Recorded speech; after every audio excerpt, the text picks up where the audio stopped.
Open Your Eyes is brought to you by the Belize Bank, our country, your bank, and Smart, bringing people together.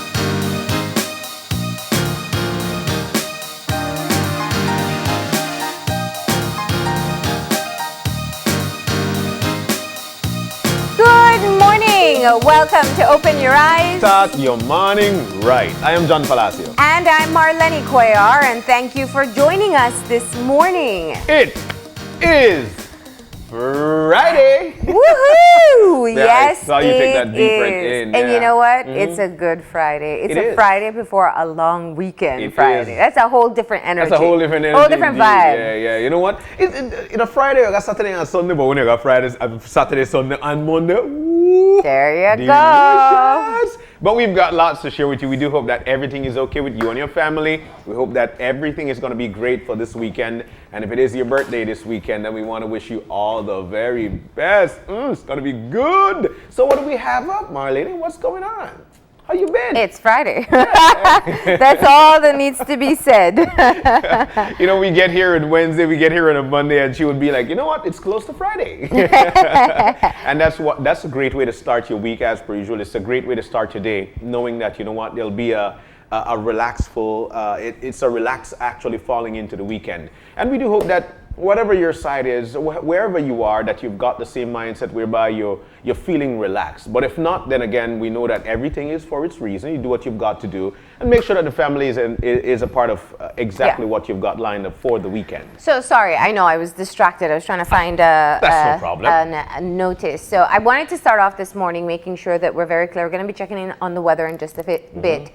NEMO issued a precautionary notice yesterday, and I think it's worthwhile for us to be able to bring it up this morning, just so people can have a heads up as to what's going on. So it's not any advanced warning or a part of the hurricane warning system. It's a precautionary notice, and what they're doing is just monitoring a low pressure situation. So what the press release essentially saying is that they're trying to give people as much time as possible. There is a possibility that a low pressure system could develop over the course of the weekend. And it's a long weekend, you know, people are not going to be perhaps tuning into the news. There won't be morning shows. So just to give people a heads up before the weekend starts, they put that out. So we're going to look forward to that weather update to get the details on that. But do keep on paying attention. Check NEMO's Facebook page. We really encourage you to do that. Don't pay attention to whatever your friends post. Make sure you go to a legitimate source. So you want to go to the Met Service, or you want to find NEMO's page on Facebook and see what they're saying. They're going to have the information that's most relevant to us and what is accurate. Definitely. But I wanted to start off by being able to bring that up just so no one misses the notice, and that we are able to be on top of things. Perfect way to start the morning indeed. It's always best to check all bases before you slide on into what we'd refer to as fun. While we've got a fun Friday coming up, we just wanted to remind you that of what could potentially become the case, whereby we, some increase in showers or whatnot. But the release is out there, so make sure that you check it out. You could also check out the National Met Services website here at www.hydromet.gov.bz. That's right. You get your information and you move on, and then again you plan accordingly. So what they're saying as of yesterday afternoon, and as I said, we'll get Met Service on the line to get updated information, but as of yesterday afternoon, NEMO and the Met Office were in discussion regarding ongoing computer models which are predicting that a tropical system could develop within our region, close to Belize, somewhere near to Honduras or Nicaragua, by the weekend or the very early next week. So that's what it says. That's what's there. And like I said, we're giving you a heads up. I think what NEMO is doing is NEMO and the Met Office is doing is absolutely commendable, because they're not waiting until they have to issue that first warning. They're letting people know. Now, this could mean that next week we have nothing to worry about, and you can't hold that against them. It is a matter of just raising the notice so that you're aware, so that you're a little bit more alert as you go into your long weekend. And we all hope and pray that it's just going to be a rainy Passover and we don't have to worry about anything more. I think collectively that's what we all want. Oh, definitely. So now you know, and we continue to let you know that there are various places you could go for information. You know, so don't look up with a friend or whatnot. You could always, everybody, you've got your phone. Internet is on. I think everybody got internet. I think France on the road have internet. No, you go on there, you dial, you put in whatever you have to put in, and you read the information for yourself. 2-3 minutes read, and you're educated. All right. All right, so let's get moving into some of our housekeeping Yes. this morning, and we got a bit of updates to provide for people. So we've been Definitely. getting questions. KTV Latino started on Tuesday. Yep. And of course, we're looking forward to the rest of the season, and we want to see exactly. 1 second. Okay. We got the weather on the line got already. those That's folks what it on. is. Mike All right. Gent? We got Michael Gentle on the line. Good morning. Yes, good morning. Good morning. How are you today? Yeah, I'm doing good. Okay, Mr. Gentle, we were just discussing the precautionary notice that came out from NEMO yesterday. What's the latest that you can tell us? Okay, that advisory hasn't been updated as yet. Probably by mid-morning today we'll get a new update. Yeah. However, we just continue to monitor the possibility of some development over the Western Caribbean during the weekend, and seeing that it's a long weekend, a long holiday weekend. We've been a bit alert with the system. Yeah, and we were just explaining that we appreciate it. We know people usually detach from information when it's long weekend, and we don't want them to come back to a surprise. But can you tell us just what, it's the system that's by Nicaragua and Honduras, and it has, what's the potential of development? Okay, presently during the next 3 to 5 days, they're looking at 20%. Okay. The best case scenario is it could move inland over Nicaragua and Central America, and then it will be a rain event. Okay. However, there's still a likelihood that it remaining, a good part of the circulation remaining over the water, and then it could go through some development. And we're not too certain how extensive the development would be, so we still got to monitor it during the weekend. All right. Yeah. No, we appreciate the heads up, and we will hope for the best case scenario, and keep on paying attention to what the Met Office puts out over the course of the weekend. But let's start with our update for today.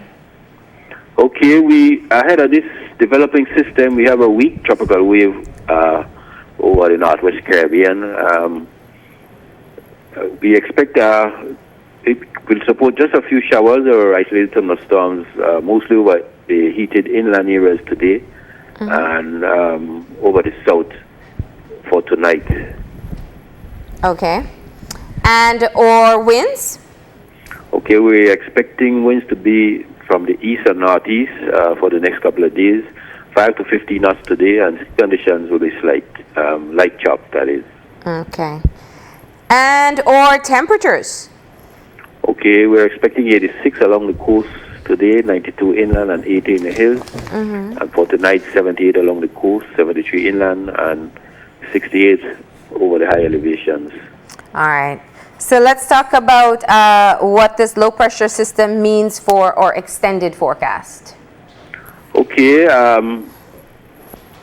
going into Saturday and Sunday, we shouldn't see much activity. We expect a few showers or thunderstorms over inland and southern areas for Saturday, and Sunday seems like the best day for the next 5 days, where showers or thunderstorms should be generally isolated. Going into Monday, we should see a marked increase in showers and thunderstorms as we go into Monday afternoon and night, and this activity will continue through Tuesday.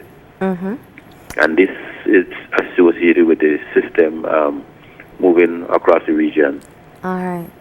Mr. Gentle, can you tell us when we're more likely to have a clearer picture as to what might potentially happen? Okay, definitely going through the remainder of today and tomorrow, we should start to see more definite advisory with this system and possible development. Okay. All So right. we continue to monitor it and to see what will be the outcome. Okay. All right. Well, thank you for providing the clarity for us this morning. We do appreciate it.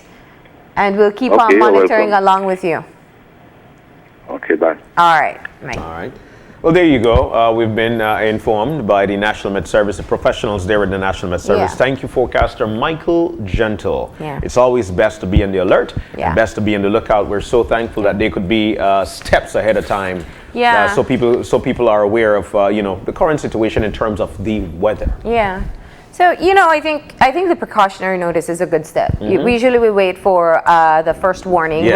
which, you're kind of like on P's and Q's until that actual warning comes Yeah. out. What this is Yeah. saying is, hey, listen, there's something out there. Yeah. It may develop into something that may pose a threat to us. So there are lots of possibilities, but just be aware. So at least you're conscious of it, and it's being conscious in terms of sitting and putting together that emergency plan that we talk about all the time, or putting aside some money just in case. And it may be by Monday it went over Central America and we don't have to worry about anything, but at least we are aware that if it does develop and it does pose a threat, we have a couple days notice. So Oh, I do definitely. appreciate that. And you'll see an update from us in the newscast, of course, and we'll keep on giving you that information. And finding for me on this topic is that remember the month of October is when systems starts to form right in our neck Yeah. of the woods. So we want for you to be very informed of that.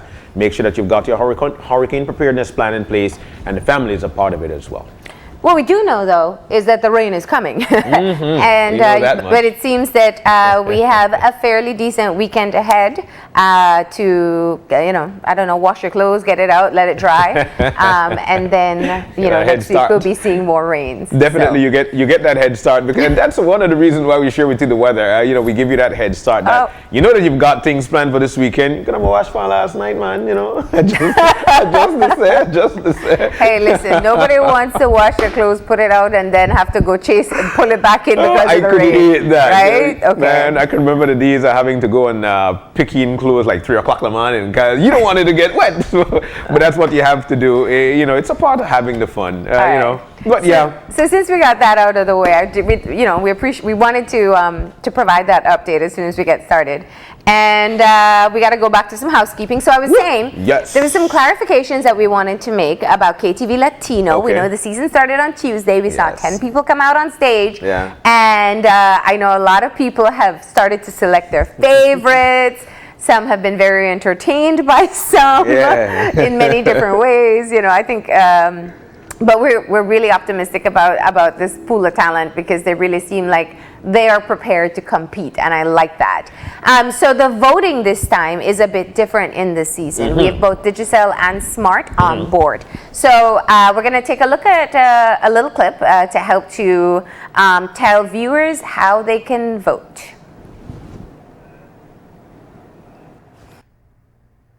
Each text sent is equal to 1 vote, so text as many times as you want. Smart users will text the number of votes followed by a space, then the contestant's number, and send to 5885. Here are this week's contestants. ¿Y para qué sufrir? ¿Para qué? Si así es la vida. Borracha y apasionada, no más por tu amor. Ojalá pudiera devolver el tiempo para verte de nuevo. Mátalas con flores, con canciones, no les falles. Te esperaré, bandido, tu corazón y el mío tienen algo. Yo sé que en el amor soy un farsante. Yo sin ti no vuelvo a enamorarme, bebé.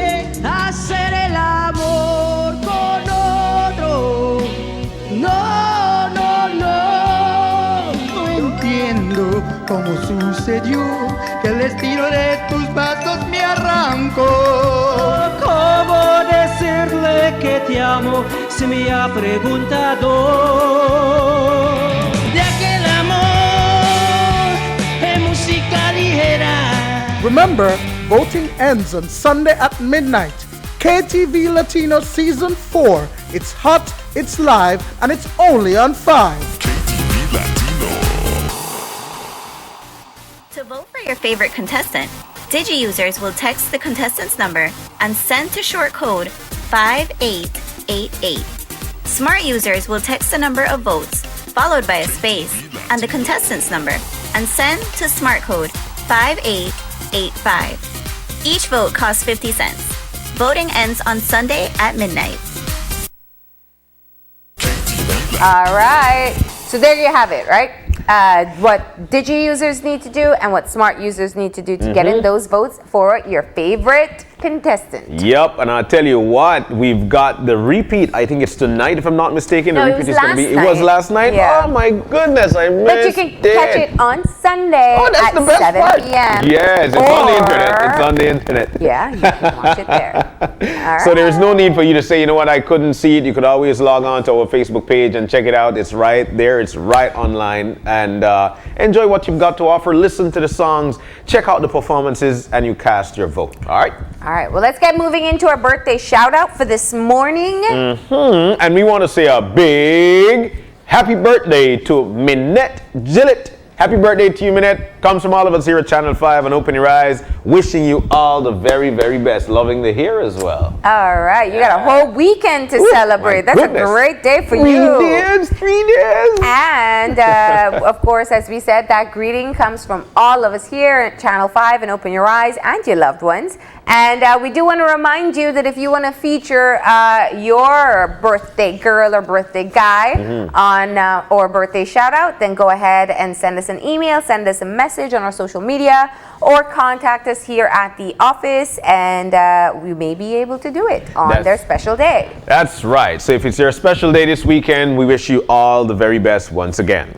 And now we move on into what we've got lined up for this morning. It's going to be 4 wonderful segments. Belize, it is a fun Friday. And when we say fun, we mean F-U-N, fun. So, in our first segment for this morning, we will be talking to, actually we've got 3 segments. Whoa, cool. All right, so we'll be talking to good people. We're talking here life, and of course, we've got a guy named Life Griffin. He's outside already. He's here, and it's actually hemp. Get healthy, not high. All right, so that's going to be really informational, I think, for people. Definitely. And the second part of our show, Jenny's going to be back. And we're actually commemorating the International Day of the Girl Child. And so she's going to be with us talking about raising girl children. Definitely, and that's close to mine. I've got my 3 All daughters, right. man, so it's close to me. I'll leave you and Jenny to it then. And we continue on that topic of girl child as we venture off into our third and final topic for this morning, Spotlight feature, International Day of the Girl Child. All right, so we're actually going to have a youth activist on to talk a bit about her work and what she's been doing and being a young woman in society. So that's what we got lined up for today. We're going to go ahead and take a break, and when we come back, we'll get right into the show. So stay tuned.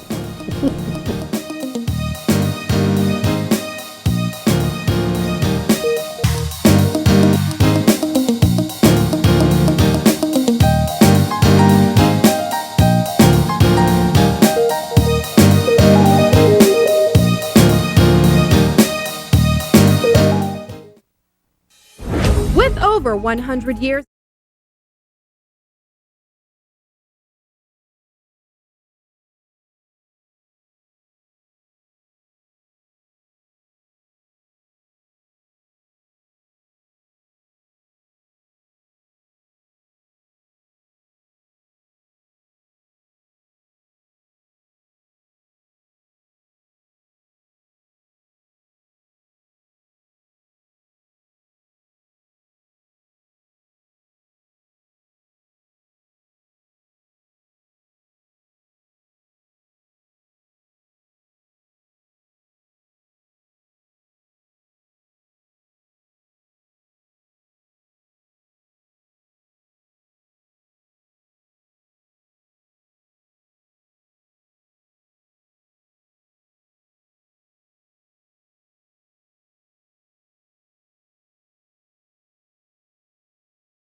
And welcome back to Open Your Eyes, ladies and gentlemen. It's a Friday, and it's a fun Friday. Hemp. Already. I'll tell you what, we've got these guys in hemp. Get healthy, not high. Yes. Helping educate misinformed people, and that's where we get hemp from. Right. And there'll be this activity starting, I think, today, but we'll tell you more about it. We've got Yes. Life Griffith in, Yes, who's the morning. Chief Executive Officer at X-Ishel Hemp Consultant. That's and correct. also Kedan Chacham, he's the Vice President of X-Ishel Hemp Consultants. Right. Man, that difficult to put wrong with those. It's all right. Well, guys, It's good all morning. right. It's Good nice morning. to have you Good in. morning, sir. Welcome. Thanks for having me. And we say this every Friday because we call it Fun Friday. It's either you sing one song or you dance. You guys, you need to Come up pick with one of something real them. quick. Yeah, Oh, we yeah, need to you show need to your pick one of face them. right Yeah. No, but that's what we do on a Friday. It's a fun Friday. Might not be you. Let's Right. jump on into it. Let's Hemp. jump into it. Let's jump into When it. we hear hemp, when folks hear hemp, what should come to mind first? What comes to I mind? think, What do you think? first of all, I'd like to thank you guys for having us here. Hemp is a plant, pretty much, and it's a God-given plant. And it's been around for thousands of years. Okay. Unfortunately, because of prohibition, fake news, a whole lot of fakeness, and fraudulent activities, we're seeing a resurgence of something that's natural. So again, we use a motto, again, helping educate misinformed people, because there's a lot of people that is misinformed about this indigenous plant that is helping so many people in the health industry, not to get high industry. Right? And there's two different types of industries we're talking about here. So hemp, aka marijuana, hemp, aka something else. What do we? Well, again, the disparities and the differences is that you have marijuana, which has a negative stigma. You have cannabis, which is the medicinal, and then you have hemp, which is the industrial side of it. And so what we're going to be doing today with the Belize population here is to give them a formal education on those things, because there's so mixed signals that's making things more complex, and we want to make it simple for the Belizean people. You know what I mean? So, why don't we start to talk about the work that you guys do? How did you end up in this industry in the first place? Okay, well, for me, I spent I'm Belizean, family, mother's from Flowers Bank, my grandfather's Mayan, and my father's from Stan Creek. He used to work for City Council, Gilbert Griffith. My father's deceased now. So I went to the military and became a combat medic for 19 years, served in 2 wars. And I explained to my father that when I retire from the military and obtain my master's degree, I will come back home to help the Belizean people. So I decided to get into the industry about 6 years ago in the States. I'm the first alleged African-American veteran teaching veterans the importance of hemp and how to focus on alternative medicines as opposed to the opiate crisis. So I do that across the country. And then I decided now to come home and do it here because the timing is right now. I'm quite sure you heard about what the Prime Minister said a couple of weeks ago regarding the hemp industry. So it just made sense to come back home and start to ensure that our young people get involved, and that's where Caden comes in a lot, because he's the voice and the face for the young when it comes to the hemp industry. And I'm quite sure he can elaborate on that a little bit more. Definitely. Yeah. Well, you know, I'm born and raised in Belize City. And one thing I got to say about, you know, hemp, marijuana, whatever you want to call it, I come from the young generation. You know, I'm a millennial. And, you know, we've all experimented. And this plant is something that's always intrigued me ever since, you know, I went to school, ever since I was young. And I don't get high, but I'm into wellness. I like living a healthy lifestyle, and I like to stay fit. And there are so many uses to this plant. It's the most versatile plant in the world. There are over 25,000 different uses of it. So with there's been a recent explosion in the popularity of this plant, and that's why we're here. Because there's been a recent demand for fitness and wellness and a healthy lifestyle. And it's caused a rise in the popularity of the plant and the product. And so what we do a lot of education on a lot of the benefits and the uses of this plant. More importantly, I wanted to say this to add on, is that when you're dealing with this situation, again, most people don't know that this plant is in the Bible, in the book of Exodus. all right? And it talks about it being the anointed oil. And so again, it's important that people begin to not take things on face value, but understand the value of this universal plant. This is a people's plant. This is not anything controlled by so-called sources. This is, we control this because it's from the plant, the Mother Earth. And one more thing, women, right, women, this is a female plant. So women are in the forefront when it comes to this plant, and it's important that they get involved seriously because they're the nurturers. Without the women, how could we be here? Without us, how could they be here? So it's a one-on-one connector to what we do in terms of education. So you have an educational session planned for tonight. Yes, ma'am. Through Om Shanti Belize. So it's going to be from 6 to 8. 2 hours of what you hope to break through all the misconceptions. Yes. Now we need the crash course, clarity, because we don't have 2 hours. Yes. But I want to start with the basic. I think what John mentioned is the general thought for many people, that when you talk about hemp, when you talk about marijuana, when you talk about CBD, that it's all one and the same. It's just different versions of what people have been smoking for a long time. So let's just start with some clarification as to how you differentiate the products. Okay. So let's talk about marijuana. Marijuana has been given the negative stigma based upon what we call the THC level, tetrahydrocannabinol. When flame ignites that particular compound, that is what you get high from. Right? Cannabis, now on the other side, is more of the medical side of things in terms of the nomenclature of the plant. Hemp has been used, again, thousands of years. Same plant, same L. sativa plant, but you get the hemp oil from the stem and the seed as opposed to, and now you have CBD, which is another compound in the leaf of the plant based upon the strand of the plant.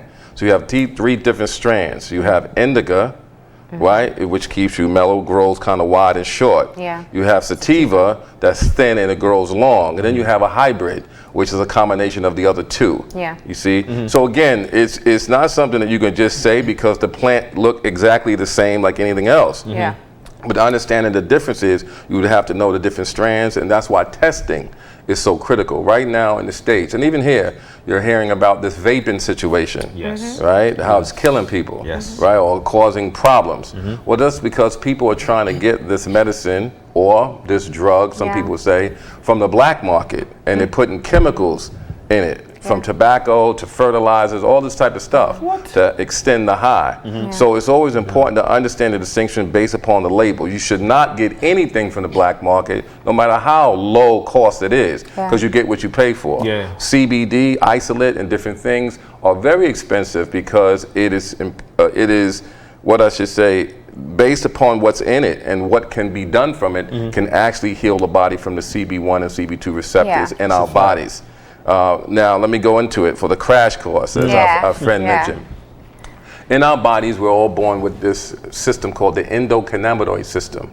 I know I was breastfed. I think we all was breastfed, right? In the breast milk is the cannabinoid. Now, when we grow older, we become deficient of it. Well, what does that do? The cannabinoid in itself, it helps the body heal itself. As the Bible says, your meat shall be your vegetation, plant life. So this plant within the breast milk helps the body heal itself. So you never see babies get sick until they start putting vaccines in them, right? So this is something that the medical doctors are now becoming more familiar with. However, most doctors are not licensed to tell you that, right? Because what do doctors do? You go to a doctor and say, hey, I'm sick. He gives you a libido. Hey, take this. And consciously you go, oh, and he said, how you feeling? Oh, I think I'm all right. Well, if that don't work, here's something else you can try. Whereas with the cannabis and the hemp, once you take this, it actually enhances the immune system to heal itself. And we always tell everybody, don't take what we said on face value, research what we said, and then come back to us so we can have a dialogue. So there's your crash course in simple terms, we hope. I want to go back though, because you differentiated all the products that can come from the plant itself. Yes, ma'am. CBD oil has become increasingly popular. Without question. And I think very well accepted as well for pain inflammation, alleviation, and inflammation. So I want you to tell me, what is the difference between using hemp and, because now let me go back. So you have people who will use a marijuana product to get the THC from it to get high. That's one option. But what we're talking about is CBD and hemp, which is more for medicinal purposes. That's right. And are usually, I mean, I don't know what ways they're administered, but as I said, CBD has become increasingly popular. How do you differentiate what CBD is from hemp? Okay, great. And what great they question. do? It's an easy one. Yeah. Great question. Again, as I said, hemp based upon the oil. Yeah, extracted from different parts. Extracted from the stem and the seed. Yeah. We get the cannabinoid or the CBD from the leaf of the plant, so it's based upon the strain. So when you have a hemp product, right now here in Belize, you go to Brody's, there's an anti-itch product coming from BelizeHemp.com. You can go look that up. Yeah. And that does not contain any CBD in it. It just contains the hemp oil from the stem and the seed. Now, on the other side, CBD, as it relates to the oil itself, is coming from the leaf and the strand and how it's pressed up. So you have now here in Belize, you can have 0.3% THC in a CBD product. CBD is legal here. Makes it legal, the THC right? comes. Because of the controlled substance in it, which makes you high. So the idea of the differences between hemp and CBD oil is based upon the cannabinoid compound. And that's why testing is so critical. I think I heard, and you can look this up, I think, Prime Minister mentioned how he used it, but it didn't work for him, right? Because he had some pain. Well, what type of oil was he using? Did he read the label? No offense to him. I know you're a smart man, right? But the reality is that you just can't look at something and say, oh, hemp oil, that's going to take care of it. You have to really know what products you're getting. And more importantly, you got to know what's in the product to make sure that it has the necessary cannabinoids or the compounds that will give you the inflammation protection, the antioxidants, or the levels. And that's why testing is a key component to the business of hemp or the business of cannabis, because you have a lot of pesticides, you have all these different things in it, and that can harm the body. Another thing, the metabolism of a person's body is different. Mine's is different than his based upon how we grow. Yours is different from hers. So you got to know yourself, right? The key is open your eyes, the third eye, the mind, and understand how your body works. Most people don't, but it's important that we do. I remember my grandmother, all praises due to her, she's gone now, but she used to give me medicine, right, for baka bush, as they like to say, baka bush, right? So when she would come visit us, and I never understood the importance of that. Now, learning about hemp and CBD is that we have to go back to natural forms of remedies now. And this is no take on the pharmaceutical industry, but synthetic drugs has never been healthy for us as indigenous people or those ancestral people that we come from. They've always used nature. And like I said, my grandfather is Mayan. We go back to nature, and that's what's happening now. People are going back to natural. How do you move away? There's a tendency, and I think the whole world, we're starting to pay attention now more to what is more natural. You know, we joke about people buying organic products in Belize when a lot of what we already have is organic. But they buy the labeled ones because who knows? Because marketing works. That's what it is. Right, and it's different. But my question is, you know, I've seen for so long, let's use turmeric as an example. It's a great example. Yes, turmeric. It's yellow ginger. The East Indians have been making fantastic food with it for so long, consuming it. And we also have seen it quite a bit just across Belize. But after a while, when something is identified as good for you in one way, because it's a natural product, there's this inflation of benefits that takes place, and then all of a sudden it becomes a miracle drug. You know, moringa will cure everything, turmeric will cure everything. How do we not? But while some things, like anything else, can be good for one thing or a few things, very few compounds are a miracle drug. So how do you try to prevent that from taking place when people start thinking of hemp products and thinking, oh, it's going to solve everything that I have? Do you want to take that? Yes. Well, that's easy because one of the great advantages and the great benefits of this plant is that nothing actually goes to waste. Literally, nothing goes to waste. The hemp plant produces seeds that are rich in that has been used for food and cultivated and harvested for food since the beginning of time. It's rich in omega-3s, amino acids, protein, and fiber. The actual fiber or the trash from the plant is used to make rope, biodegradable plastics, clothing. There's building material called hempcrete. There's CBD oil. There's biofuel. There's a myriad amount of uses for this plant. So when you get excited about one version of the plant and you say, okay, there's potentially a downside, when you look at the downside, it can be used for something else. So you mean like the waste products can be converted into other products? Right. Without question. Yes, and it's cheap to harvest. But what about the benefits of it? What are the benefits of using hemp in what form? Well, again, you're talking about, you can use hemp in teas, you can use hemp in lotions, tinctures, the dosage, you mentioned about, well, how do you take it? Well, we know that the skin is the largest organ in the body, right? We know that once you put this oil on you, it can actually heal you at a whole nother level based upon the immune system and how your body works. Now, we also tell people that it does not work for everybody depending on what type of oil that you use, right? So this is not just something you just take and say, oh, I was going to miraculously heal me. You got to really know what it is that you're dealing with, and this is why the education piece is so critical.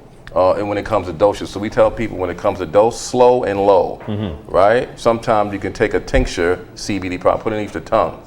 It may take a while for it to absorb, and then you might not see or feel the effects till 2 hours later, hence edibles, right? People are now using edibles, cookies, cakes, and putting the medicine inside the food. So again, this is not something that we could just say, oh, I'll take this and everything's gonna be good. It's a process, and you have to bring it back to the education. That is why we're doing what we're doing, because there's so many people who are looking it from one angle and not seeing it from the bigger angle. You also got to know yourself too, though. Right. Yeah, because one of the things, growing up, you've always been hearing, hey, that thing, but then there's alcohol, which of course, which changes the mind, but we're not going to get there yet. Right. What I'm hearing from you guys, the educational process is basically the medicinal aspect of this thing. So you're not on here telling people, you know what, going out and take a smoke, going out and take a draw. No. Why are you not doing this? Now, well, first of all, you know that in 2017, the Belizean government decided to say, oh, we're going to decriminalize and give everybody 10 grams, right? I know you know that. Decriminalize 10 grams. Right. In other words, everybody, hey, you can have 10 grams in your personal home and all that. But then you can't smoke it nowhere. You can't find it nowhere. There's no medical program in place as of yet that we hope to be a part of to ensure that those that need it as a medicine can get it. Because of that, that's backwards. How do you give people this access without the information to support the access? So again, education, which I know is a serious subject here, very delicate and sensitive subject for some. But for me, being a veteran, and also for me being a Belizean, and me for being a person who has been instructed in this course, is to ensure that I give it back and give them the right steps to take in terms of getting focused and getting access to the medicine portion. So we don't want you to smoke, we want you to get healthy, not high. You want to use it for medicinal purposes. Without question. And, I think it's interesting. It's an interesting conversation to be having now for several reasons. Not just the Prime Minister's speech on Independence Day, but because we just concluded a meeting with CARICOM last week, exploring the possibilities of hemp industries and how Belize, because of the amount of landmass that we have, can have the potential to be able to be a part of that. But you're right, we need to understand it, and we need to know what it can be used for, what it will be able to help us with. In Jamaica, they're doing, they're really venturing into some really innovative research for medicinal purposes of uses of marijuana. In terms of what you educate on, where do you rely on your information from? I mean, where there are hemp studies taking place that we can understand, okay, this is where we've seen effective progress in the use or administering of hemp oil or hemp in any form? Well, I only get a lot of my information from Israel. They're the primary researchers and developers of this medicine. And also, you can go online and you can get some information from some practical places. Even here, they have some links here in Belize. And we'll go over that later on this evening when we give the presentation. People can educate themselves because hemp is already growing here. in various areas in Belize already. Of course, we'll go into the details of that. But again, I get my sources from different places. Not just here, but in America. I'll be going back soon to do another presentation in the States. And so it's always, the data is so much information, you got to figure out which one is the best. And so, you have to figure out which one is legitimate right, as well, especially when you go on a search. So, you know, Frontier Data, which is the main research and development organization, I'd sometimes follow them a lot and have correspondence with them on what is going on globally as it relates to hemp. And so I use some of those areas to get my information from. And then others, you know, again, I look at medical information. There's a doctor named Dr. Sue Cecily who works with veterans, who's one of the major researchers for our veterans regarding hemp and cannabis. So I normally get her research as well, so that when I go out and I talk about veterans, they know exactly what it is. So again, it's various sources. To say one or two, there's thousands and thousands of places you can go. But you want to make sure you at least have the basics down, so that when someone poses a question, you know how to answer it with more intelligence. So are you going to also, you're doing an educational session for the public? So for anyone who's interested, and I think it's also very important for anybody who wants to go into business eventually, because people are looking at it for business opportunities. But will you be working with the medical community? Because where we've talked for a long time about alternative medicine, there are some who are making a shift to what is called complementary medicine, which is you use natural as well as pharmaceuticals, the usual medicine. So are you going to be reaching out to them? Yes, we would like for those individuals that's in that space to come out tonight. We want to talk to the Ministry of Health. We want to talk to the Minister of Agriculture. We want to talk to anybody who's willing to listen. But what I noticed, and this is something one of my mentors told me while I've been here, we have to now begin to bridge the gap between the young and the old in this space. Right? This is hence why me and my family here has decided to come together. I'm no longer young. I'm young in the mind, but I'm not young in terms of where I've been. He now, you know, in terms of passing it on, we have to begin to merge together, because there's a disparity between young and old. The old feel like, oh, these young people don't know what's going on. And the young feel like the old don't know what's going on, which makes no sense. We got old because we know something to still be here. So I look to the younger people. They have always been the trendsetters. They've always been the new wave of leadership. And my background, again, is in leadership. I've trained men and women to be soldiers. My master's degree is in leadership.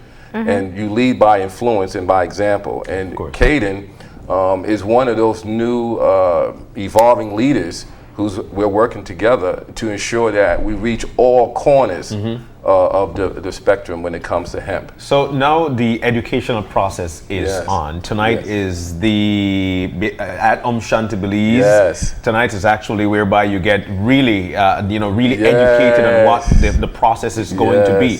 So far since the discussion. Which is one of many. Of course. So far since you guys have been doing this discussion or this educational process across the country, what has the response been like? I've been listening yesterday, and I heard some of the comments. Two different schools. Yes. So what has been the response so far? You want to take that?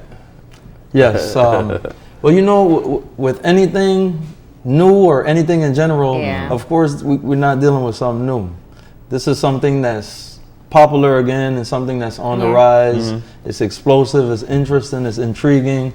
With anything that gets put back into the limelight, there's always going to be two schools of thought. But one thing, like he said, that's why education is so important, because once you end up mastering the basic information and someone poses a question or somebody gives you advice or you read something or you find out some new information, you'd be able to open your eyes for yourself and discern what's being put in front of you. Very important. So you'll be able to respond to what's going on. So you know, there's always going to be critics. There's always going to be doubters. So and I think you got to stick to your guns. That's part of what is taking place. You know, you call it an educational process. I think it's more than that. I think you educate usually with a fresh slate, but what you're doing is reversing on what the preconceptions are, and then letting people know what the facts are. And so it's a tough job,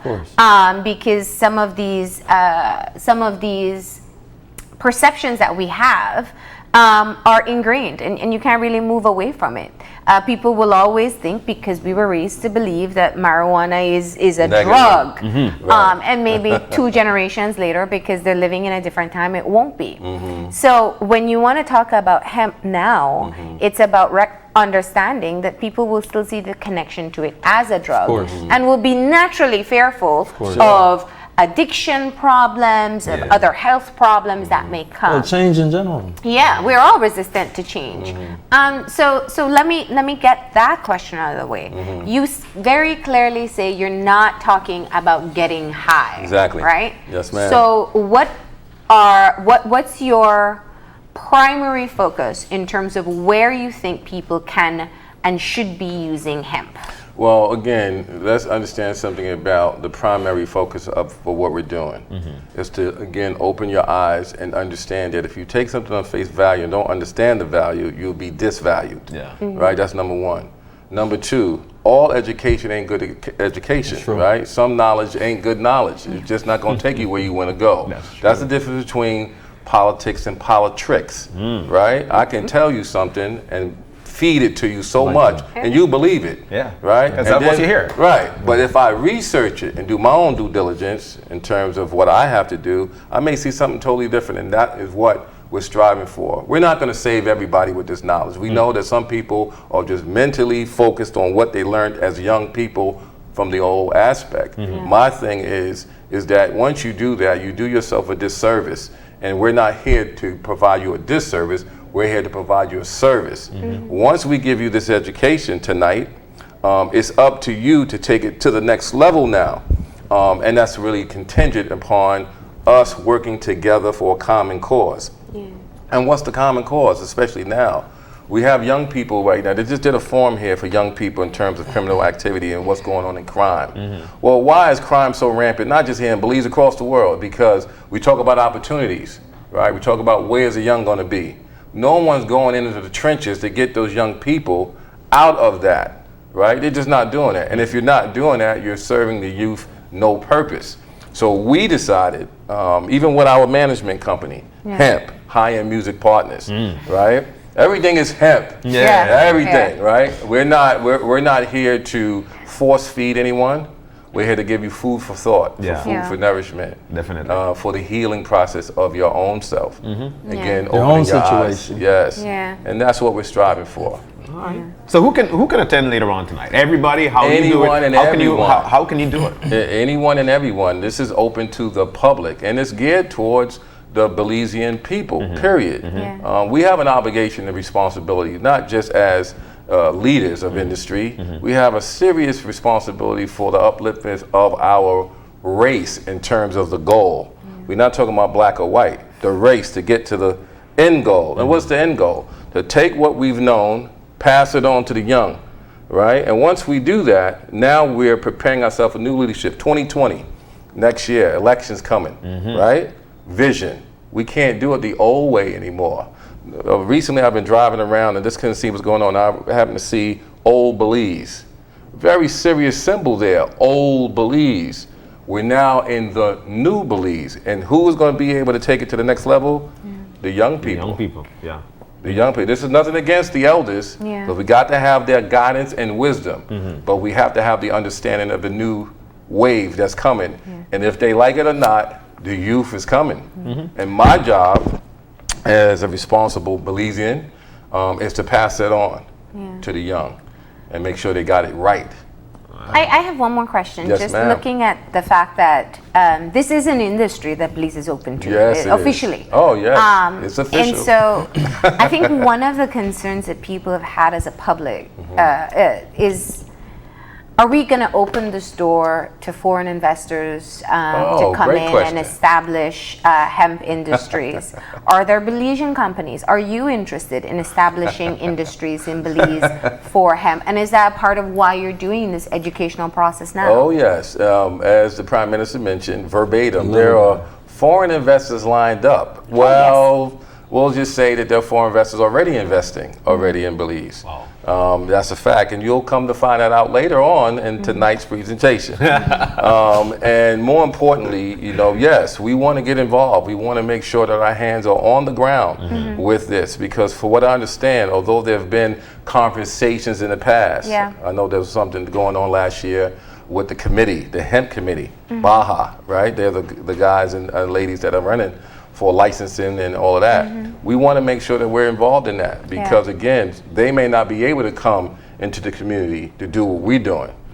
We are there to do that, and we want to open it up. So you're going to be seeking a license to move into the hemp industry? Well, we're going to be seeking opportunities and forming serious alliances with the power brokers, the shareholders, and those different things to say, hey, we're here to help support what's going on in Belize and the public, and to ensure that everyone gets an opportunity, as the Prime Minister mentioned, the little man, right? Whoever he is or whoever she is. Right? Because again, this is a female plant. It's a mother plant. It's a nurturing plant. And we want to give that back to male and female, not just male. All right. Well, everybody who wants to know anything more can attend the educational session tonight. Give us the details. You could find out more about it. We'll be at Om Shanti tonight between 6 and 8 p.m. It's located in the Fort George area at what's that? Harbor View. And you can also follow us on Facebook, Eggshell Hemp Consultants, and Instagram at Eggshell Hemp. It's spelled Xichl.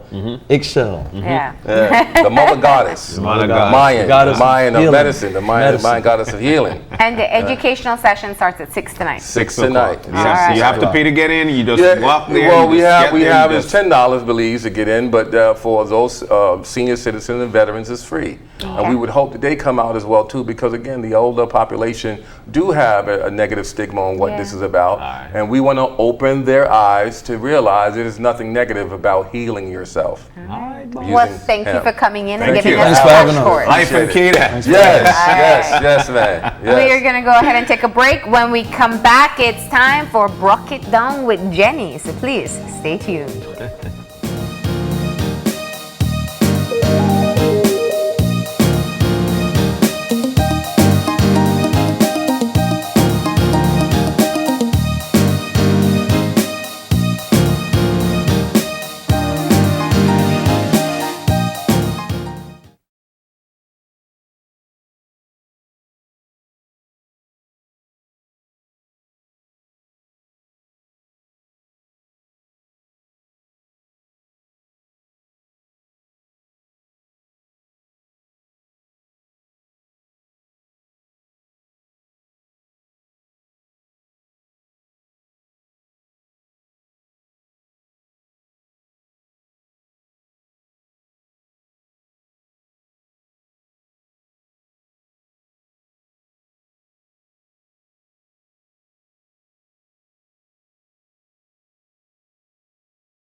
The 10th annual Environmental Science Fair was held at the Belize Zoo today. And although the participants have changed, the recurring theme of biodiversity has not. We prepared a slide presentation that we gave to the schools. We gave about 20 presentations and we introduced the students to the concept of biodiversity for them to understand the basics of biodiversity. We then give them ideas as to what they can do their projects around on biodiversity. All the projects are focusing on biodiversity conservation because we're losing our biodiversity very rapidly. And the 15 primary schools which participated from all over the country used some form of biodiversity as their main focus. Cayo Sacred Heart Primary had as their theme, Cut a Tree, Plant a Tree. It tells the story of a Malaysian logging company which ordered a worker to cut down a great Guanacaste tree to make a canoe for guess what? The next La Ruta Maya Belize River Challenge. The children depicted by means of role-playing what happened to the animals which depended on the forest for their survival.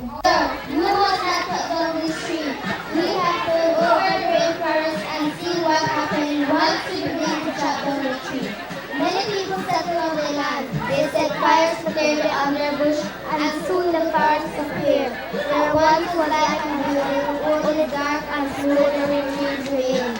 Friends Boys School on Alenby Street in Belize City chose the reef and how it takes care of our marine life. By making a long stretch of corals along the coast to protect the islands, like from hurricanes, tidal waves. We have the mangroves that help the other young animals, the other young marine wildlife to live. And when they are finished, they go out back to the reef and they come right in back to have more young ones, and they live right off the mangroves. The third place recognition at the fair was awarded to St. Martin de Porres School in Belize City. According to Standard 6 student Shanice Lovell, a great deal of preparation went into their forest display. It gives us many uses and it brings more money into the country. Its products, its fruits, and the animals that live in the forest also bring more money into the country. What all you have on display? Well, we have useful information. If you want to know anything more about the rainforest or any type of forest, we have information on that. We also have a model showing biodiversity, and we also have products which are from the forest. There's also a food chain display here. Explain. Well, there's a food chain display showing how one animal depends on another animal for food, and that another animal depends on that same animal for food, and that's how it goes. The second place school received a computer and printer. Louisiana government in Orange Walk drove home with the prize. According to the judges, Grace Primary School in Belize City presented an impressive display on the wetlands. Their first place finish won them a school computer. So many other ecosystems depend on it, like the riverine and the marine ecosystems. And also because it acts as a flood control for when the river overflows, the soil in the wetlands soak it in and suck it out of the river so that it can control the level of flooding, so that if the river overflows, it doesn't cause damage to residential areas around the river. Our display depicts a human attempt in restoring the wetlands in Belize, because Belize is a developing country and there are now being things building upon the wetlands that are beside the river, and we need the wetlands for like filtering and for the people who live beside the river. They use the river for like their source of water sometimes, and the animals in the river need the wetlands for its filtering. So our display is depicting how we as Belizeans and humans can make an attempt to build actual wetlands beside the rivers where there aren't any. And there was an all-encompassing theme which centered around preserve, develop, or compromise. Take Crooked Tree Wildlife Sanctuary, for example, one of the biggest wetlands in Belize. They tired of take boat, so they fill up some of the swampland and cut down some of the trees. Look how the system they suffer. They think just got a little bit no matter, but the ecosystem still they're under pressure. See, the sun shines through the water, energize the grass and algae whether the producer. We got other basic sources of plants, food too, like the decaying plants or animals that make up the decomposer. And they get eaten by the consumer. Anne-Marie Williams for News 5.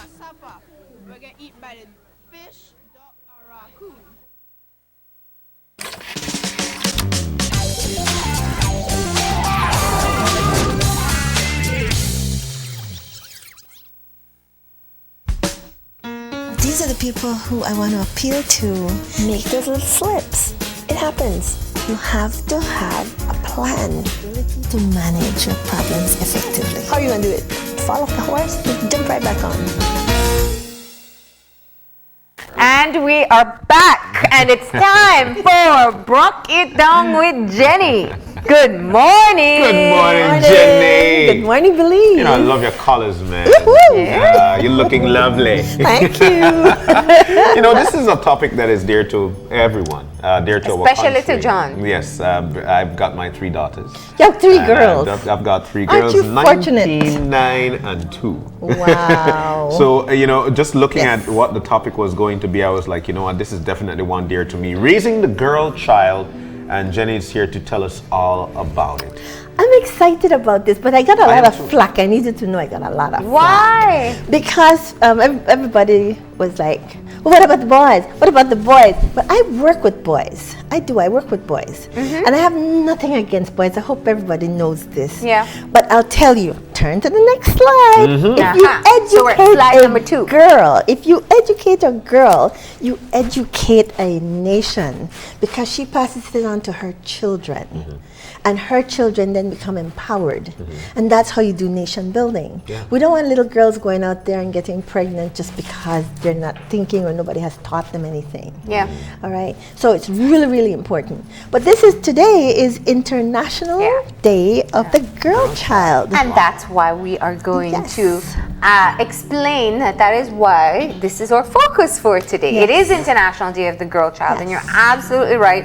I'm sure someone at home is already rolling their eyes and they'll say, oh, girl empowerment again. But because they exist, I have to have conversations with people like this, not very nice ones, but you know, I love that opening quote. I love it. Girls empower a nation. We do. When you educate your girls and when you empower your girls, they will then pull the boys along. Okay? Unfortunately, you know, there wasn't a lot of investment and thought that went into a lot of our education. I grew up in an era where we were told, you don't need to go on to 6th form because your brothers, the boy, you will marry and your husband will take care of you. Really? But that's what we were told. Oh, you were told that growing up. So what made you break the mold? I wasn't going to have no man take care of me. I needed to be able to take care of myself. A question though, at what point did that mindset change? And I'm asking this because of back in the day, that was always the misconception that your husband must be the one to take care of you. Let's see what he's got to offer. He comes to dad, he speaks to dad and say, this is what I've got to offer, and then I want to marry your daughter. At what point did that change? I have no idea when it changed here. But I know when we started women's empowerment, you know, when I went to the Navy, they still wanted to treat you like a little servant, make the coffee, do this, do that, initially. But over the years, we started to become empowered. We got educated. We said, no, we're not going to do coffee. I'm here to do your typing. I'm here to do the other, whatever it was that I was trained for. We still need to get to the point where we start encouraging our girls to do what we call traditional male role jobs. We're not doing that. So a lot of our girls, we're still teaching sewing and teaching them cake making and cake decorating. We need to start teaching our girls these plumbing, the other things, because they can do it. There's what's the fear in teaching them to do it? That's a paternalism, deciding for girls what they can and cannot do. You know, Sorry, I'm very passionate about Yes. this. I'm I'm very gonna passionate. really leave John to run with this one because Jenny and I kind of have the same school of thought on this one. Yeah, Right. I joined the U.S. Navy for heaven's sake. You know why I joined? There was a big poster and it had this girl sitting there and she had her thumbs in her pockets and she said, "Gee, I wish I were a man. I joined the U.S. Navy." Because when I joined, we were very few women in the military, especially in the Navy. And female officers, that was like a rarity. And black female officers, real rarity. Real rare, yeah. Wow. And I was told, I was always told by the people, because I went to Florida A&M University, which is a traditionally black school. And I was told there, you have to remember, you need to be 3 times better. You always have to study 3 times harder. And that was a kind of encouragement I kept getting from the people at the school. And they say you always need to reach back and pull more girls with you. Always pull more girls with you. And we need to carry that tradition. Yes, I work with boys, but I always pull girls with me. I will make sure I pull girls with me. Right? So, Let's I get have started. a limited amount of time here, so let's And she wants to get into it. Let's see. I really do. Yeah. You need The that one? colors are horrible in this thing. No, you use that. So let me just use these Okay. instead. All right, sure. You can use that if you want. Go ahead. Here, you have that. So, in this day of, this is what our girls face, paternalism, people making decisions for you that you have no control over because they just make decisions for you as a girl. As a girl, you're going to get married. As a girl, you're going to do this. As a girl, you're going to do that. Paternalism. Male privilege, you know, where males can do things because they are the ones in power. And if a woman gets into the house or gets into Congress, she gets into the House of Rep here, they almost have to dress and behave kind of manly to be able to be taken seriously. Be able to Get gain their haircuts. respect. Yeah. And, And the men already have male privilege, so it doesn't matter for them. Yeah. They're going to get what they want any which way. Right. Teen pregnancy. A lot of our girls are falling into having sex early because we're not sitting with them and seriously talking to them about the importance of that education and how it will uplift them out of whatever circumstance they are facing. You guys who have girl children, please be listening to me, Mr. Man over there. Older men who prey on little girls. And little girls who think that their salvation is in finding this wealthy older man, this perception of wealth that he may have. Right? And then there's all this whole thing now about twerking, using your body as a means of getting what you want. I put twerking, but really and truly it's using It's the your hypersexualization of girls. young girls. Yeah. Yes. Yeah. And just little girls who are just growing up too fast. And this is what our girls are facing right now. Yeah. Right. So as parents, number one, I've got 12 things here All right, that I let's want to go. get into. Number one. Number one, please listen to your girls. Don't keep, when they come home, just ask them a bunch of questions. How was school today? And ask them these closed-ended questions where they give you yes/no answers. Use open-ended questions. Use open-ended questions with them. So, baby, tell me about your day today. It's an open-ended question. Yeah. Right? What was your favorite part of your day? Yes. What was the best part of your day today? Tell me some things about some of the girls in your class or the people in your class. Open-ended questions, but more importantly, listen. Listen when they answer and listen to the body language. You've got to pay attention to what's going on. They may be saying yes, but when you look at their little faces, it's saying no. Yeah. I did not have a good day. As a parent, it's important that you are absolutely listening to your child. And if I put listen really big so that you do not miss it. Okay? Answer their questions. They ask questions, and sometimes the questions they ask really and truly knocks you off your feet because girls are so smart and they're so intuitive, and they will ask questions that will just, huh? I wasn't ready to answer that yet. I wasn't even expecting you to ask me that question yet. I thought it would be when you come 3 years later. Can I be honest though? Sometimes it's also because you can't simplify the answer when they ask something. My niece does this to me all the time. She asks something and like I just would say, okay, well maybe you should ask your mom because I don't know how to simplify it for her. And you're right, you're caught off guard by the question. You are. And they're very intuitive questions, aren't they? Yeah. They are so, little girls are so smart. Yeah. You know? And all kids go through that questioning phase. Yes. And I know that it is exhausting. I could imagine as a parent, you get home and are like, why this, why that, why that, why that? And we always heard that, well, because I said so, or because that's how God made it, or that's how God wants it. Right. Answer them. Yeah. And take them seriously and answer them. What Marlene mentioned is the reality right now for most of the parents, especially coming from work. When they ask you a question, you would say the short answer, because I said so, which you're actually taking away from them the ability to have dialogue, to have a conversation. Right. If they ask you a question, Dad or Mom, why did this happen? Give them the rightful answer. Yes. Yes. So we continue on. Let me just trust. I want to tie something in here though, because and especially because we're focusing on girls. So we know that what we see in women in the workplace oftentimes is that they have a fear of speaking up, and they have a fear of asking questions. And I think sometimes when you look at childhood, and this is from boys and girls, we're very much suppressed from asking questions, from probing, from be seen and not heard. Yeah, from being able to understand the whys. I was a pain as a child for that reason, because I did ask a lot of questions, and there were many people who would say, well, because I said so, or you're not allowed to ask that. But I think that when you think of what happens as you get older, maybe that's one way. Like if you tell your daughter, well, you just don't ask me any questions, just do it. Imagine her as an adult being told the same.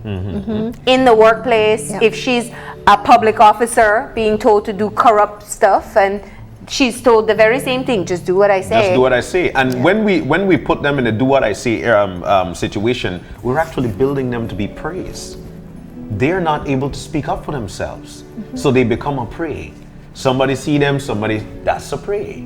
You know, so things like this, I'd like for parents to be much more cognizant of, and this is the reason why we have conversations like this. It's, you know, we grew up in, again, I don't know if parents are still doing this, but we were be seen but not heard. Don't get into adult conversations. Stop asking me why. And we, you know, they answer the question, you'll say, but why does that happen? I don't understand. You know, why does God make good people die? Why do good people get killed? They will ask you all these questions. Please sit down, take the time to answer them to the best of your ability. And if you don't know, say, you know what, I don't know, baby, but I'll find out the answer. It is no shame in saying, I will find out the answer. But start young. Answer your children from very young so that they become what we call precocious. That's okay to be precocious, because it means that this is a child who was allowed to ask questions, who later on in life is going to question when people tell them to do stuff that they know is not correct or is wrong to do. They will question it. We build that in them, okay? Answer their questions. They begin to trust you, so they begin to trust that it's okay to ask. Okay. Number 3, it's important to demonstrate self-care. Okay, you need to model it. Remember, parents, we are the first teachers. We are the models. So we need to model self-care. We can, if we walk around being a workaholic, we're not taking care of ourselves. Our children are watching us. They're watching. They're going to do exactly what they see you model. All right, very important that you do it. And self-care is mandatory for survival. If we don't take time to de-stress and to let go of some of this stuff, we eventually get ill. And stress can kill you, by the way. And we see this very often with single moms. Because they have so much that they have to do to cater for the children. I mean, you see them, they're completely frazzled, they don't take care of themselves because they've taken such good care. And if you tell them, they're like, oh, I can't do anything or buy anything for me because I got to take care of my child. But then what are the kids learning? What are they learning? Taking care of yourself as a parent. Also, we in some cases we tend to start building narcissists if we're not careful. Especially like a lot of women, we want to take care of our boy children because the boys are going to bring the money in. And we totally forget that girls can bring in money too. As well. Right? This one, ooh, faith. We need to talk about faith, and we need to talk about God, spirituality. Yeah. I don't want to, because I know there are Christians out there, but there are lots of other religions out there. So when I say faith and I talk about God, I'm also talking about spirituality. I'm talking about whatever your conception of God is. Yeah. Right. So faith is belief in things not yet seen. Yeah. And we need to teach our children about that, right? Why is this important, Jenny? Children need something to believe in. All children. We need something to believe in. Yeah. We need to have faith that there's something bigger than ourselves that we can depend on. Okay? Very important. Yeah. Our concept, or whatever our concept of God is. Yeah. Okay. Teach them to save. Teach them to save. It's so important. That is so important. I was a little small child. They took us to the credit union. We had an uncle who used to be out on a ship, and they took us to the credit union whenever he'd give us money, and we'd put our little money in. It wasn't a credit union at the time. It used to be cooperatives on Amara Avenue.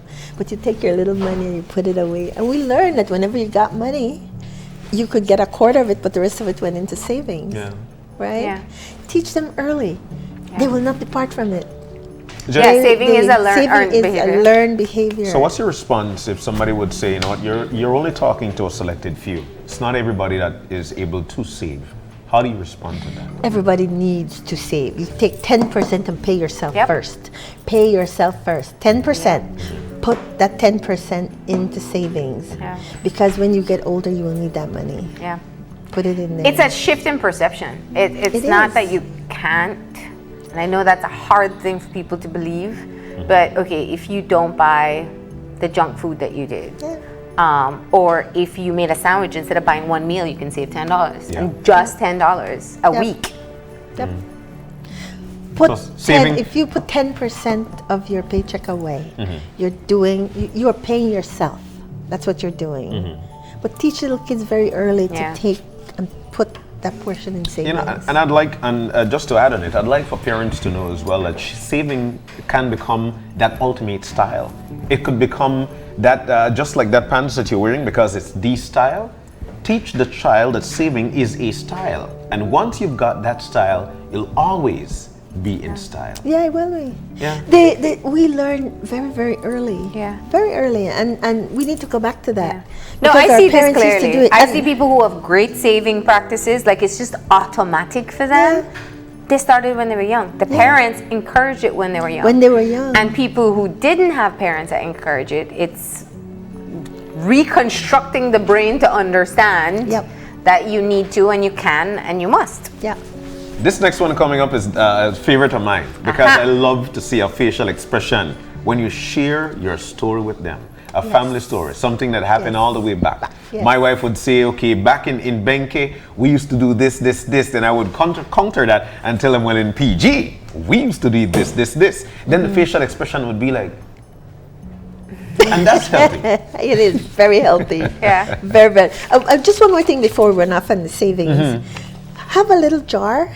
Have a jar. Each one of them. I put this little picture up here because that's what we used to do too. We'd put our little money inside the little jars and just hold on to it, and then you'd go to the credit union once a month and put your money away. Have the kids. It's a healthy practice to do. It is. And then your story, though, it's so important that they learn about their history, their past. Sit with them and share that information. Yes. And do it in a way, that you all sit around together and it becomes a family thing that they will cherish, especially later on. Yeah. We have families that they don't tell their children anything, and you ask them, I don't know anything about my daddy, I don't know anything about my grandmother, I know nothing. And it's sad to hear. Yeah. So as parents, it's so important to pass on the family information to the children and do it in a healthy and happy way. But Jenny, some folks would say, you know what, I don't want to share my past with my children because we grew up hard. How do you? But that's important to let them know how hard you grew up. You don't want to beat them with it, but the point is let them know how hard it was, because then they can always look back and see from where they came. I know in the South, and I lived in the South a lot of years in the military, in the South, a lot of those people, they came from slaves. I mean, they actually came from slaves. Nobody knew how to read, nobody knew how to write, and here they are now and they have a doctorate. It's a story that they can tell, and later on they write books, they can share it with their children. Very important to pass on the story. All right. Okay. 7, stop micromanaging the children. We micromanage. You know, we 10 to 1, and especially our Belizean families, we want to tell the picnic what for everything. We tell them everything. We don't allow them to make decisions, you know, simple little things like, Mommy, I want to wear the pink dress today. No, you want to wear yellow. But Mommy, I want to wear pink. Only the color pum pum day. Yeah. So you have to wear that color. Micromanage them, give them choices. Let the child look and make some choices about what they want to do. Make some decisions for themselves. And I know there are mothers out there going, you must be crazy, Jenny. I know you're crazy. It's just the little things to let the child start making some little decisions for themselves. You see, I'm laughing because I have a sister who has a 2-year-old in this very same sin, and we do that. We allow her, but it's so funny because now, you know, it's only what she wants to wear, and she's found every excuse if something else is picked out. This one's too big. This one, no work, or until she gets the one she wants. But my question is, I mean, we do it. But why is it important? What does it do when children are making choices for themselves, and especially girls are making choices for themselves from a very early age? What is that building in them? It is building self-esteem. It is also building the whole idea of when later on in life somebody comes along and tells them you have to do this or you have to do that, they can sit there and make choices for themselves. Yeah. They meet men. They will look and they will decide, nah, I can already tell that you're not going to be healthy for me. They've known this from very young, how to decide between things. So they're learning decision-making skills. Decision-making, confidence. Yes. Okay. Your little niece, I love her because she knows how to make her little decisions very early, and she'll tell you no. Yeah. And she'll say she'll tell you no, thank you. Yes. Okay, so it's so important. We want all little children to be able to do that. And people say they're precocious. Okay, so precocious is very healthy. Of course, it is. Very healthy. All right. And so what you're saying is in lessening the micromanaging, it means that you do give them a certain level of freedom, but it has to be age appropriate, right? Age appropriate. And I'm talking so it's not like go find your own lunch in the fridge. No. I'm talking about little things like some dress, what I'm going to wear today. Or can I wear those shoes instead of those shoes? And it doesn't have to match. Don't worry, it's what they want to wear. They're happy with it. If they want to wear the frilly dress with the sneakers, let them do it. Who's being hurt? I know. Who's being hurt? I remember my nephew went through the stage who wanted to wear his costume every day, and when he was with me, he could wear his costume every day. What's the big deal? Because in our little society, I won't feel shame for my picnic the old day, just like Batman suit and Halloween. That's what he was. He was Ninja Turtle all over Belize middle of the year. It didn't matter to February, me. Valentine's Day, Ninja Turtle. Didn't matter to me. And now I can tease him about it. All right. It's important to teach your children about eating healthy. Yeah. I know a lot of kids, like the kids I work with, who don't eat fruit. They don't eat fruit. And why don't you eat fruit? I don't like it. So nobody taught them how to eat a banana, how to eat pineapple, mangoes, all these lovely delicious fruits, papaya. And vegetables. It's so important to teach them to eat healthily. And prepare healthy meals for them because they're growing. But our little girls, you know, we want them to know about the different fruits because as they grow up and they get a family, we want them to have like those things from very young because then they'll pass it on to their children. 5 minutes, let's hurry up. All right. Okay. The big thing to remember though, in our communities here, we see a lot of young people with missing limbs because of diabetes. We're having young people having strokes. So diabetes and hypertension is very high in our population. Very important that our girls and everybody else know about healthy eating. Of course. Okay. An early learning partner. Parents. What does that mean? parent, one of the parents needs to be an early learning partner. You're with your kid, you're doing fun things with them. Legos, you know, Legos are so important because Legos it does things to your brain. You learn spatial ability using Legos. Did you know that? It's really, and I probably don't didn't just play do with it with enough boys. Legos. Don't just do it with boys. Do it with girls. girls. Do Legos. Count stars. Go outside with them and lie down and count stars outside.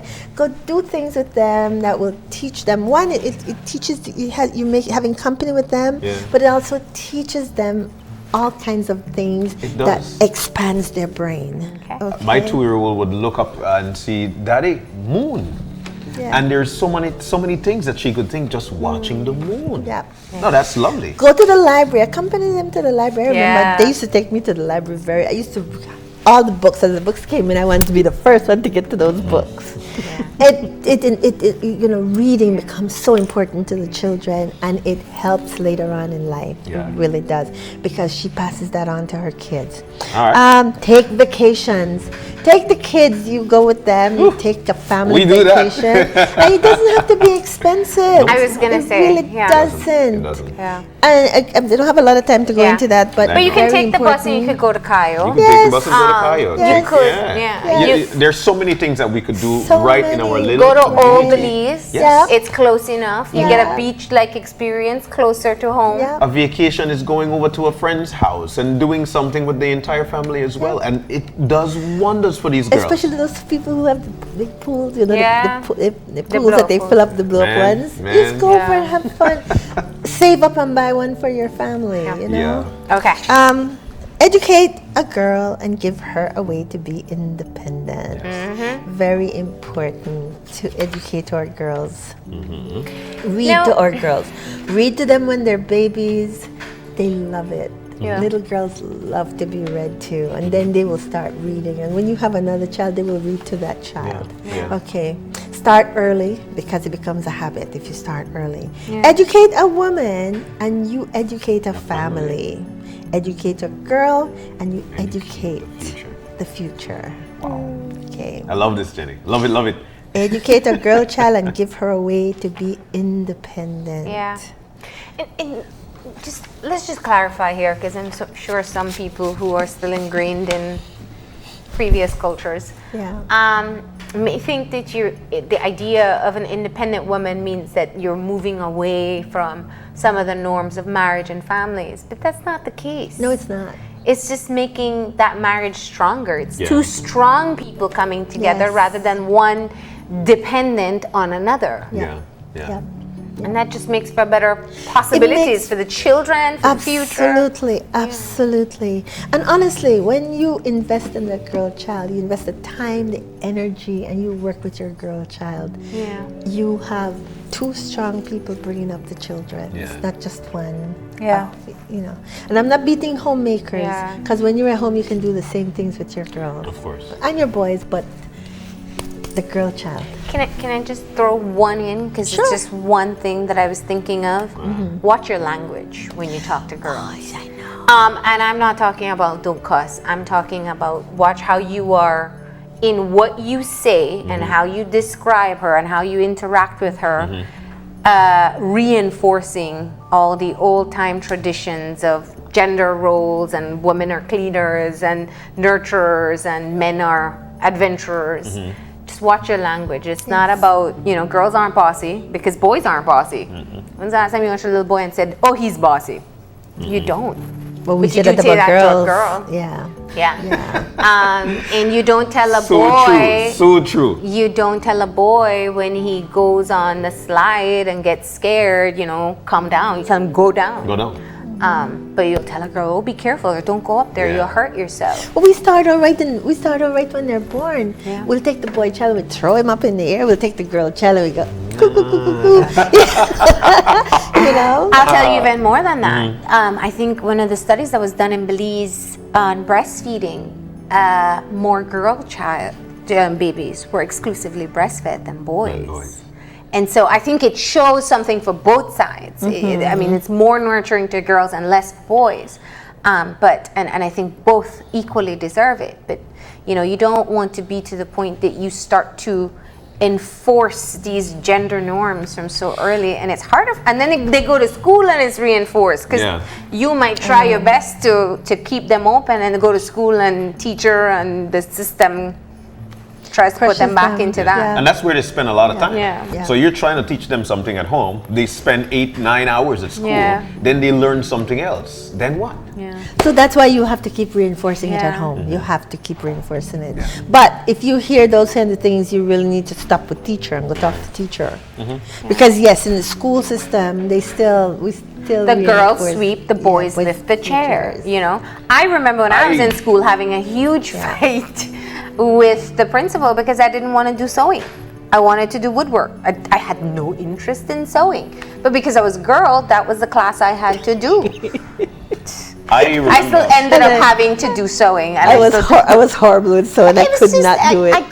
They made cool stuff. They were creating. We were fixing. And I from a very young age, I just didn't like. Why did they get to make little horses out of wood, and I'm fixing a hem? I don't get it. Oh my God! But these are things that are reinforced in our school systems that we don't realize that we are setting gender. We are concretizing the gender stereotypes that we say publicly we want to break free from. And I think, finally for me, I think what Marlene said is definitely the conversation we're supposed to continue on with. Not because they're nailing and you're knitting means that that's okay for you.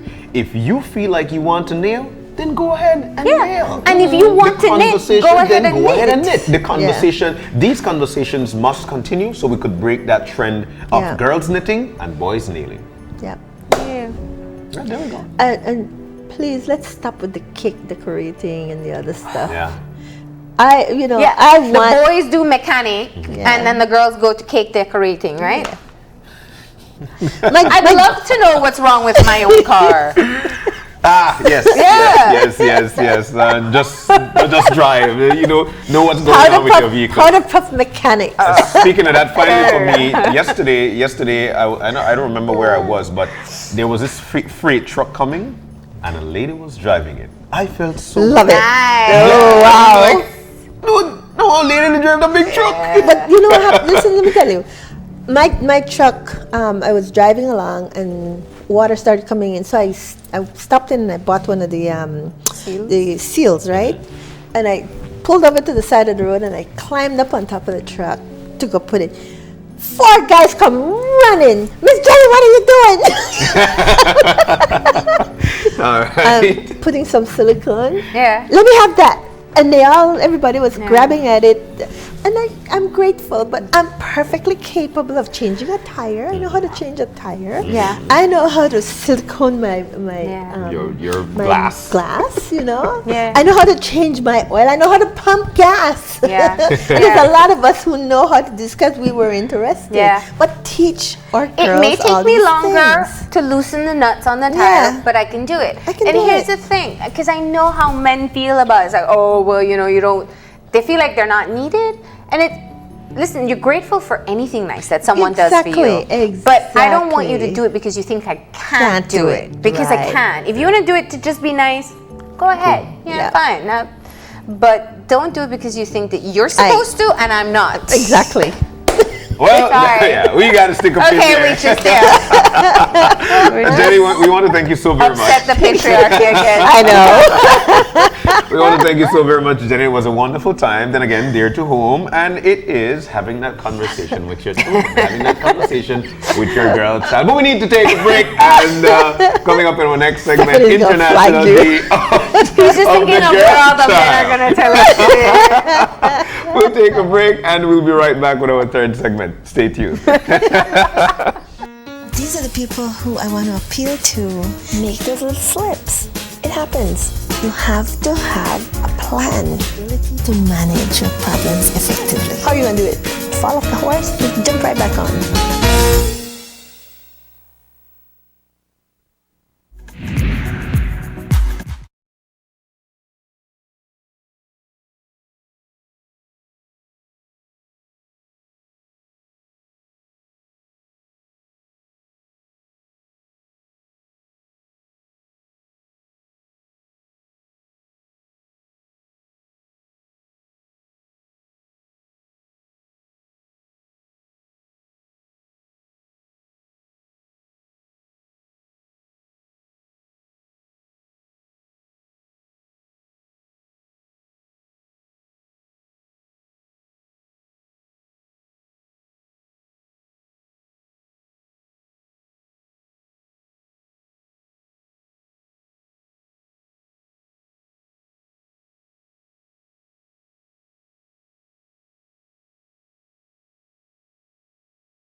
Es la vida. Borracha y apasionada, no más por tu amor. Ojalá pudiera devolver el tiempo para verte de nuevo. Mátalas con flores, con canciones, no les falles. Te esperaré, bandido, tu corazón y el mío tienen algo. Yo sé que en el amor soy un farsante. Yo sin ti no vuelvo a enamorarme, bebé. Hacer el amor con otro. No, no, no. No entiendo cómo sucedió que el destino de tus brazos me arrancó. ¿Cómo decirle que te amo? Se me ha preguntado. De aquel amor en música ligera. Remember, voting ends on Sunday at midnight.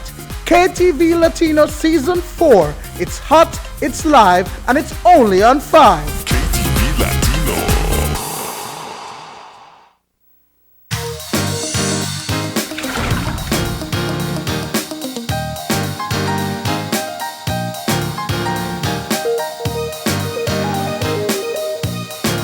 And we are back. Welcome back. International Day of the Girl Child. Spotlight feature, that's what we've got going on. And we've got Dominique Morales in, a youth advocate. And a lot of respect to her. She's been doing excellent work across this country. And So Girl sweet. Force, Unscripted and Unstoppable. Dominique, good morning. Good morning. How are you? I'm doing okay. I'm doing okay. What are you prepared to do for us today? Dance, sing, Dance. Okay, recite no, a poem? No. Dominique, go ahead. And so the theme, as John said, for this year's International Day of the Girl Child is Girl Force, Unscripted and Unstoppable. And we think that you can share so much insight as a young person, as a young woman, as an activist, as somebody who speaks out very unscripted as well. Albeit that may have gotten me into some trouble. That's what usually happens. Trouble is good. Yes, it usually happens. But so and that's what makes you unstoppable as well. So we just wanted to reflect on what it is like being a girl child in Belize, a female advocate, the work that you do, that you continue to do, the barriers that you want to break, that you experience. Let's just keep it open. Well, first of all, growing up as a girl is hard. I mean, and I don't regret being a girl. I love being a girl. I love being a feminine being. But sometimes I think in my experience growing up, you have your first experience of, and I think Miss Jenny touched on it in the previous segment, this sexualization. And then you get into the professionals field, and it's just like, I remember the first time I went to the department, and that has been a great experience so far. I started working there interning there when I was 18, 19, and I was sitting in an office with all men. There were 3 young men, one Jamaican and the others locals, and immediately my job became secretarial, right? And I was like, I'm not here to do your work and to record your meetings and all that. I'm like, no, I'm here because I have a certain capacity, because I have a certain passion, because of course it's a learning experience. Of course you have to learn the ropes, but immediately became, oh, you could do this for we, please do this for we, please put this in a calendar. I'm like, no, that's not how it works for me. And of course, being a young person, it becomes harder because then when you navigate, then just upstart. They just upstart. They just upstart like, the one who always they complain, and your complaining gets when really you're not complaining, you're just pointing out, hey, I think this makes more sense. Can we put more thought into it? Can we put more perspective into it? Can we widen our viewpoint? So I think when you share your opinion, it's seen as complaining. Yeah, it's always complaining. It's always what this one that she to say again. They complain about again. She the loud mouth. Yeah, the loud mouth one. Like she can't just stop talking. Sometimes I fall victim to that too, where I tell myself, like even yesterday at the event that IDB hosted at the Biltmore, the Change the Story event, I sat around the table and I was like, I don't want to talk today. Like I've talked too much, or someone is going to say, oh, just give somebody else a break. And really, truly, it has been a conscious thing to navigate, I need to speak on something when sometimes just give somebody else a chance to speak. So it's this interesting navigation. That's not ideal. Yeah. You shouldn't have to dull your shine because and others don't rise to the occasion. And I wanted to just tap back into something which I think is a crucial part of the conversation. Dominique, clearly you're willing to go against the grain, and not necessarily that doesn't mean that you want to be anti-establishment. That's always the first thought, but you are comfortable expressing yourself even if your thoughts fall outside of the norm. Of course. My question to you is, that's not easy for girls, and just I can say it from experience of being a woman. Where did it come from? Where do you think that this Dominique, who is fearless, you could say Bembe, you could use whatever. And I use Bembe in a positive light, because I love being a Bembe. Yeah, but you are being unstoppably you. Yeah. Where did that come from? Yeah, at what point did you reckon this? No, I mean, like, is there someone in your life driving that force, or? I think, well, I've been fortunate enough to be raised by Miss Charlotte Haas and my grandmother, Miss Hortense Alvarez. And I've been always encouraged to question things. That's where my curiosity comes from. My mom never shies away from my questions. She always answers them, and if she doesn't have the answer, then I go look for myself. So my curiosity has always been fueled, even by my uncles. My uncle, I credit my love for reading to my Uncle Louis, who some way always has old publications of the National Geographic magazine. And so I was encouraged, I like, Uncle, I could just go play. But he's like, no, you could just read this to me and then you could go play. And so my curiosity was always fueled and encouraged. And so know that I'm my own person. I've always been my own person, but know that I own everything that I do. I find that I have no fear in saying, hey, and as respectfully as my personality allows, can we look at this again? Can we interrogate what's being put before us? I think that's always my thing. Stay curious and always interrogate what's being presented to you, because everyone that presents something you has some agenda.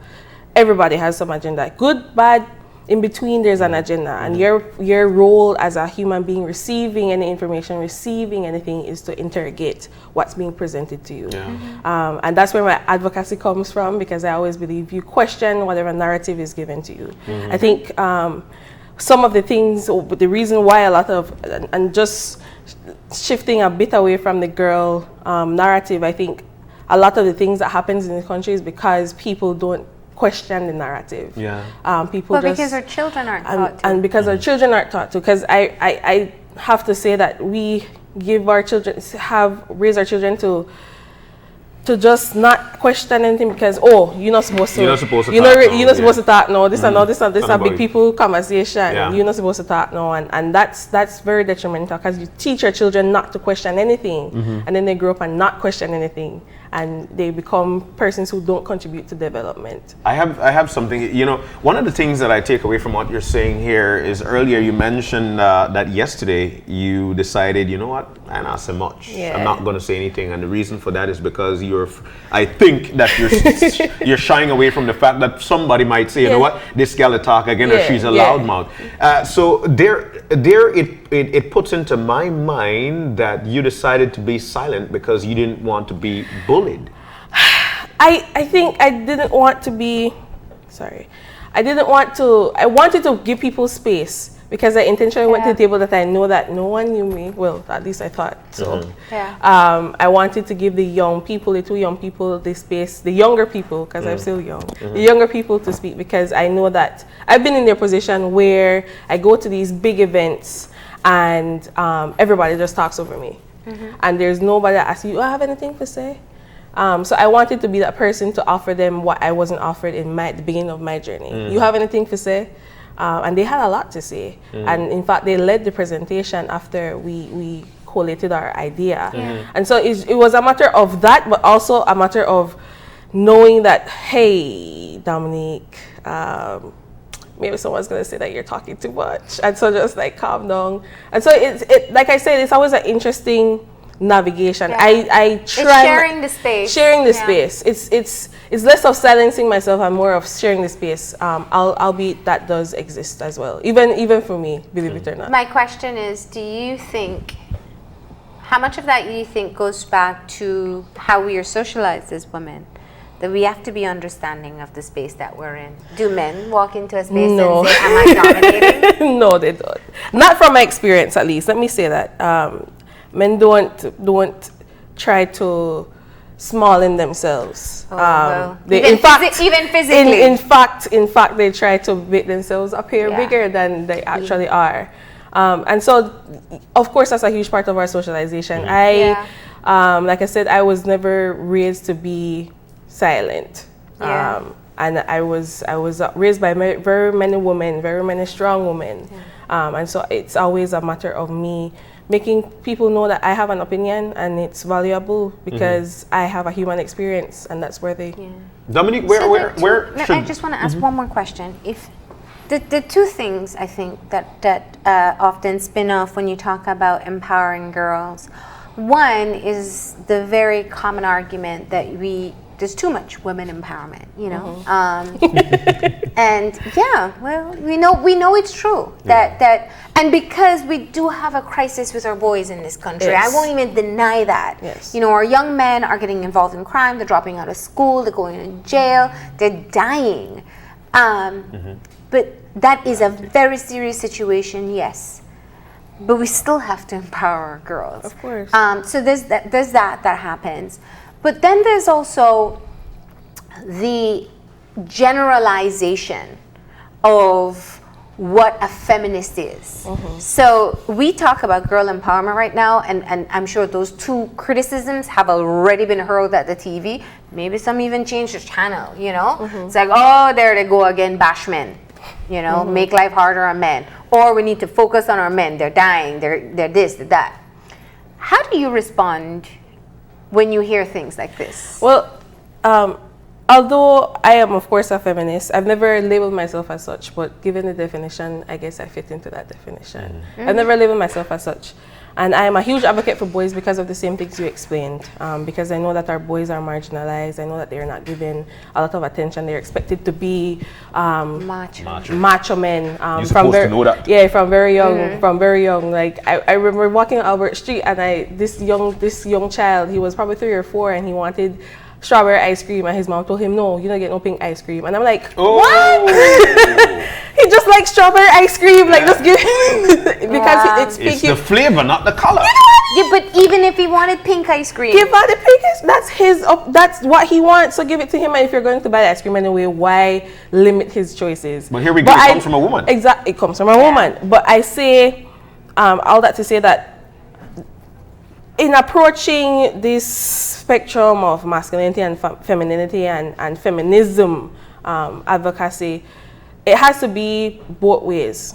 Men need to be feminists. We need to raise our boys to be feminists, to recognize that they aren't better than women, but to also raise our women to believe that they have a role to play and they have value to add to whatever ecosystem in which they operate.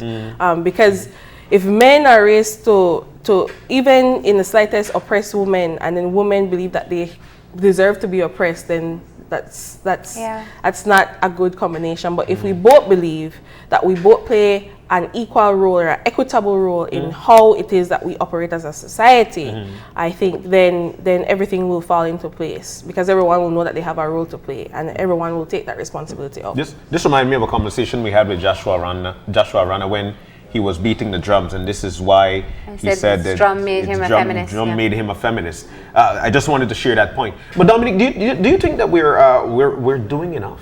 We're doing enough in trying to educate people. We have Jenny on here. We talk about this nearly every 2 weeks in terms of empowering our women. I'm a dad of 3 girls, and so therefore I understand. Do you think that we're doing enough? I think even if you weren't a father of 3 girls, then you should still instill in your boys, if you had boys, that women are important because they come from a woman. And even more than they just come from a woman, women are important. I think we have we have done a lot, but there's still much to be done. I think in doing any sort of work, there has to be interest put into the role of women and feminism from the outset. It has to be in conceptualization. It has to be when you sit as the host of a TV show, you know that if you see or hear your guest even drop in your windows that, oh, woman this, woman that, then you should call them out on that. It comes in conceptualization. Even when you consider anything of exclusion, when you talk about gender, when you talk about youth, when you talk about the elderly, if in your conceptualization of speaking on a topic, you yourself have biases that aren't necessarily, they go against what you say you're advocating for, then I think that's how we continue to make and perpetuate these biases and oppressions. Sometimes people don't know they have the biases. That's true. There's the implicit bias that I think sometimes people carry, and the intention of wanting to be something and actually being something, they don't necessarily connect.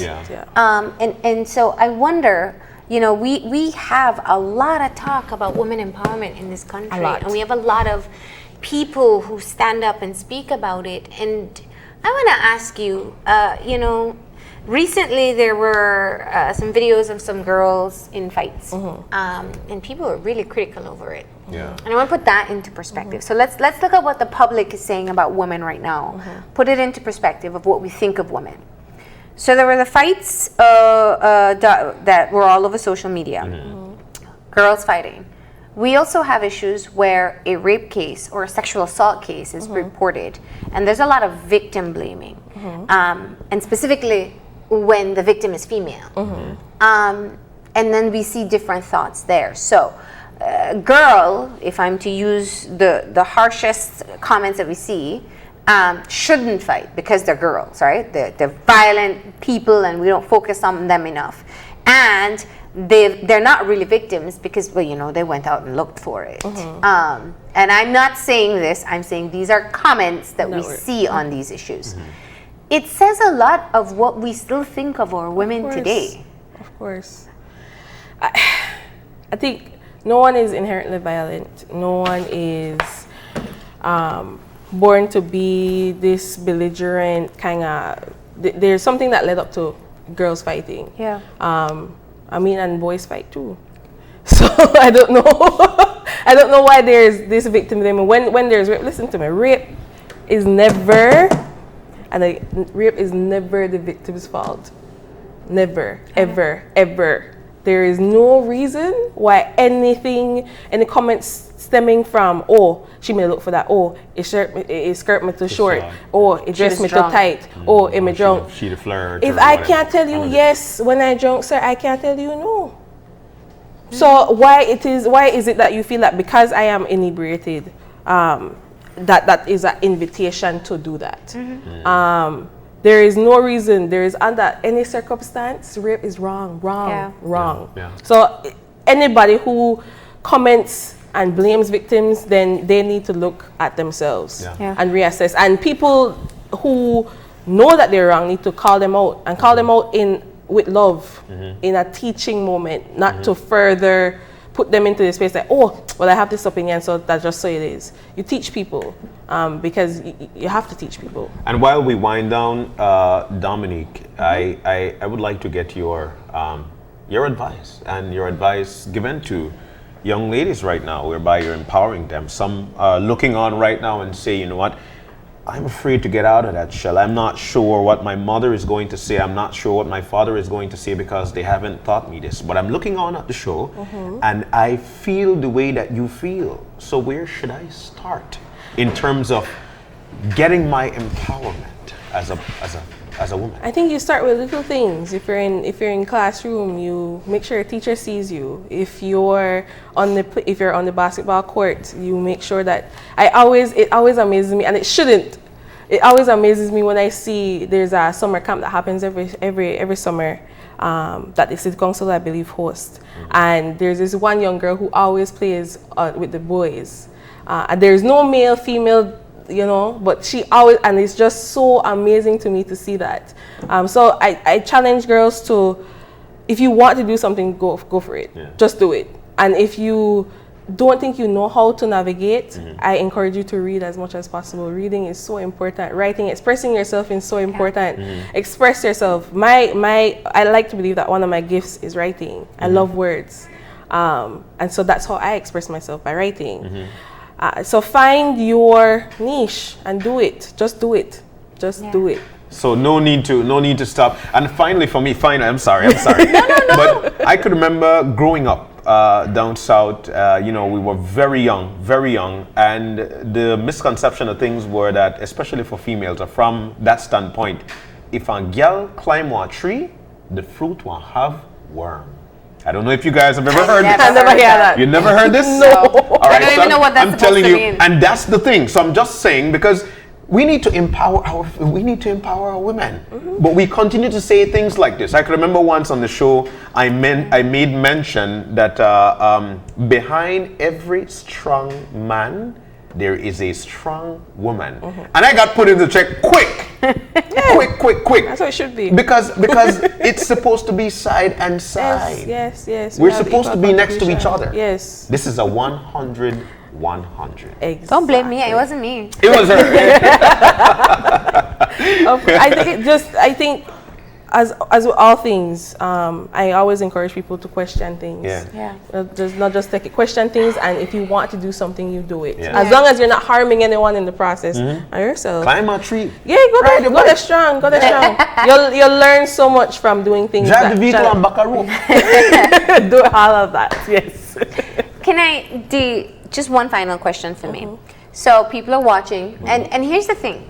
I am a fundamental believer that the majority of people out there want the absolute best for their children, boy or girl. Nobody has a little girl in their hand saying right now, I hope one day that, you know, you'll be a great housewife, or, you know, like they don't think that. They want them to excel in whatever they choose to do. What do you wish that parents would do differently? Just one thing with their girl child that they could do today, or start saying to them today, that maybe will change the trajectory of how that little girl will view themselves later on.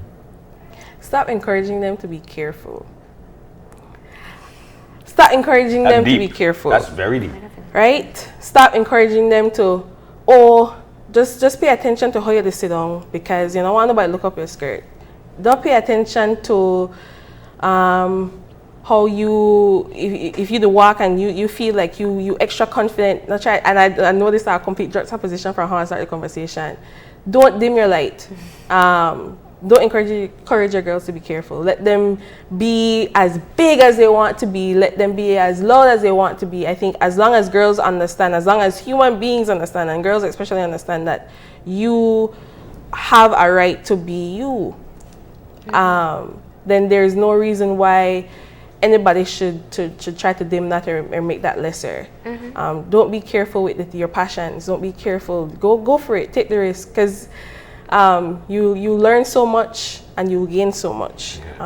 As a person, as a woman, you also inspire other girls to do more, to do better. You'll inspire more boys to do more and learn more and do better. So don't be careful with your passions. Do it, and do it loudly. Thank you. Perfect way to end it off. There's nothing else left to be said. Thank you for coming in. Thank you. You are a great example of a young woman in this society. I also do want to mention that you just came back from Commonwealth Youth Council meeting. You went to the United Nations on the Climate Change Summit. So still representing our young people in Belize well, and keep up the great work. And thank you for sharing your insights. Thank you for having me. It's always a pleasure being on this set. All right, we're going to go ahead and take our final break. When we come back, we'll have our wrap up. So stay tuned.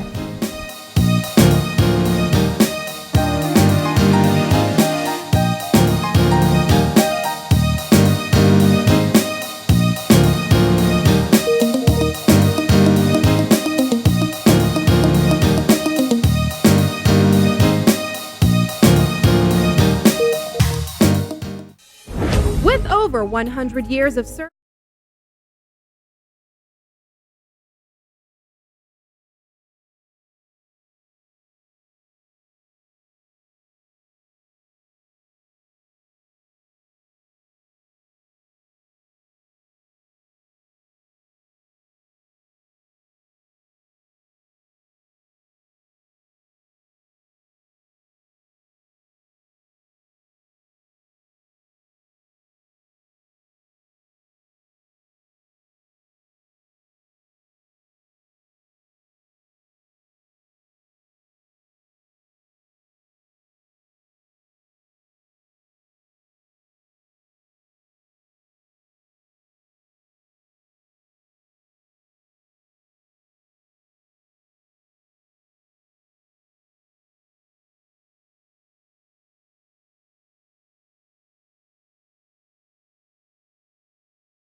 Welcome back. Just like that, we are back, and just like that, we need to wind things down. It was a wonderful, wonderful day today. We had some wonderful segments. One of the things I want to stress on, we hear from the National Met Service and NEMO. They've got an advisory out in terms of looking on what could potentially happen with an area that is not too far away from us, right there in front of Nicaragua.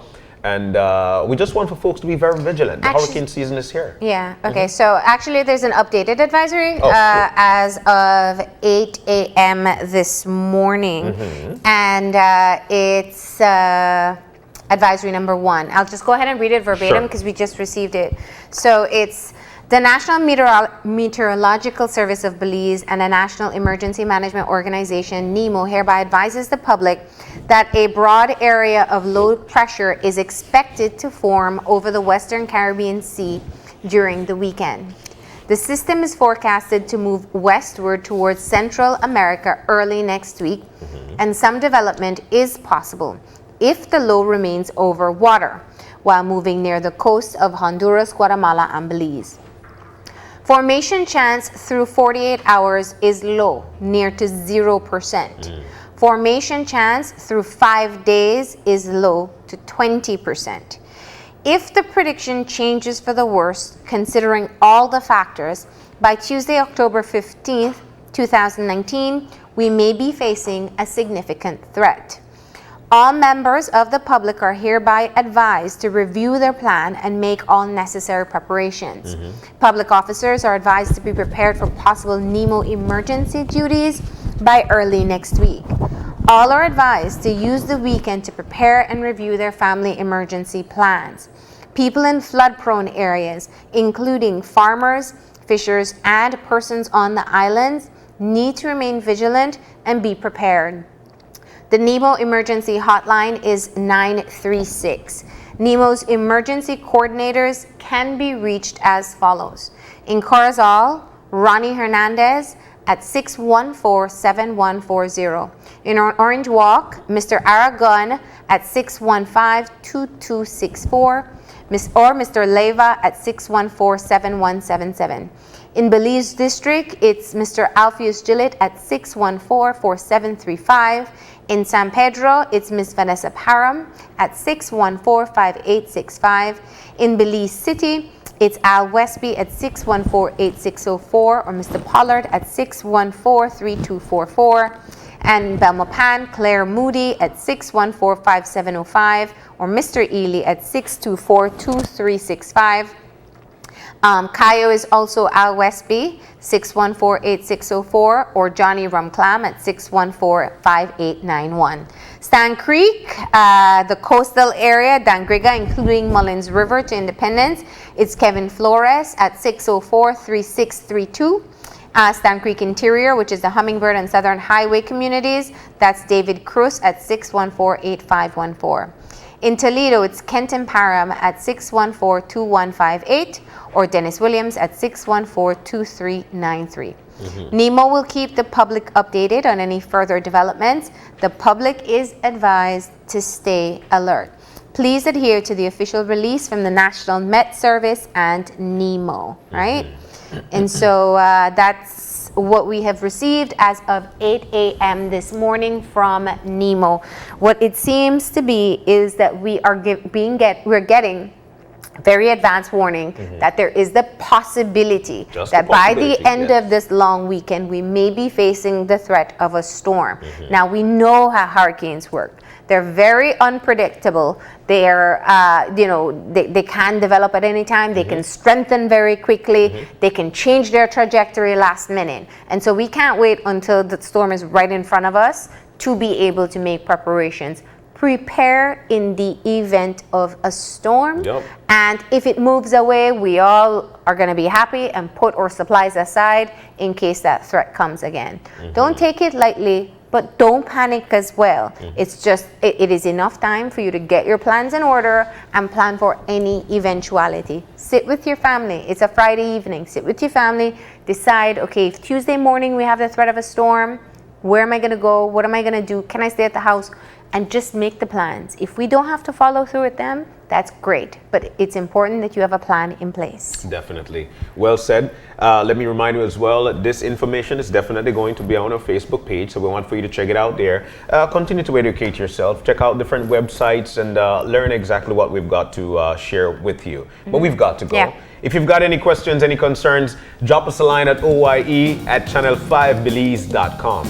You can also drop me a line at marlene_oye at channel5belize.com. Find us on Facebook at Open Your Eyes BZ and on Instagram at OYEBelize. And remember to tune in on Tuesday morning at 6:30 when you open your eyes. To start your morning right, Belize, keep your eyes, your mind, and your hearts open. Enjoy the extended weekend and remember to keep on checking the weather as you relax.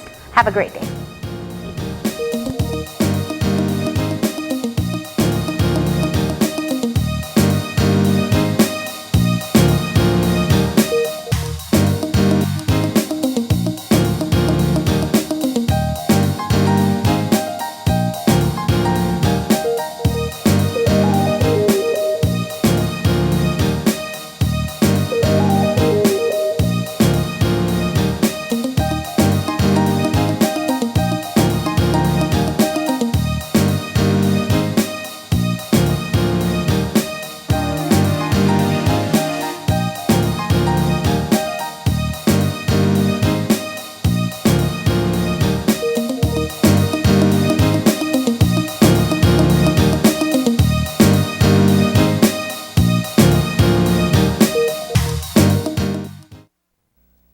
Open Your Eyes was brought to you by the Belize Bank, our country, your bank, and Smart, bringing people together.